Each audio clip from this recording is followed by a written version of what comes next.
Polres Pidi memusnahkan 1.500 batang ganja siap panen di kawasan perbukitan Desa Mane, Dusun Pantai Luah, Kabupaten Pidi pada Jumat 10 Mei 2024 kemarin.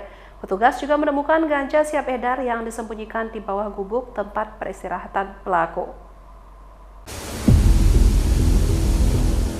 Beginilah suasana menuju lokasi penemuan ganja di lereng perbukitan Mane, Kabupaten Pidi. Untuk menuju lokasi membutuhkan waktu sekitar 1 jam lebih dengan perjalan kaki menelusuri areal yang terjal. Di lokasi tersebut ditanami ganja dengan luas mencapai 1,5 hektar dengan jumlah batang mencapai 1.500 batang. Jumat 10 Mei 2024 kemarin, polisi memusnahkan batang ganja dengan cara mencabut batang ganja. Selain batang ganja siap panen di lokasi juga ditemukan ganja siap edar yang sudah dikemas oleh pemilik dengan jumlah diperkirakan mencapai 10 kg.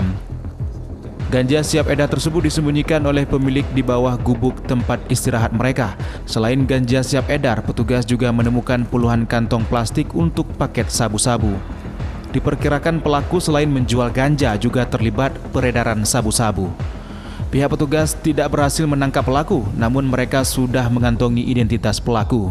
Kapolres Pidi AKBP Imam Asfali menyebutkan 1.000-an batang ganja tersebut dimusnahkan dengan cara dibakar di lokasi penemuan dan hanya beberapa batang saja yang dibawa ke Mapolres untuk barang bukti. Kurang lebih ada 1,5 hektar untuk lahan yang dimusnahkan ganjanya, yang ditanam ganja, namun bukan 1,5 hektar ini full tanaman ganja, namun ada beberapa tanaman lain.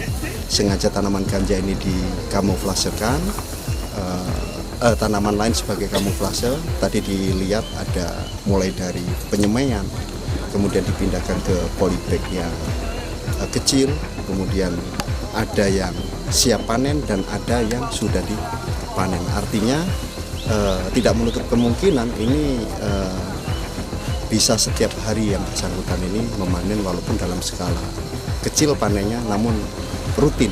Polisi telah mengantongi identitas pelaku. Polisi menduga masih ada lahan lain di kawasan tersebut yang belum ditemukan oleh pihak berwajib. Dari Kabupaten Pidi, Jamal Pangwa, iNews melaporkan.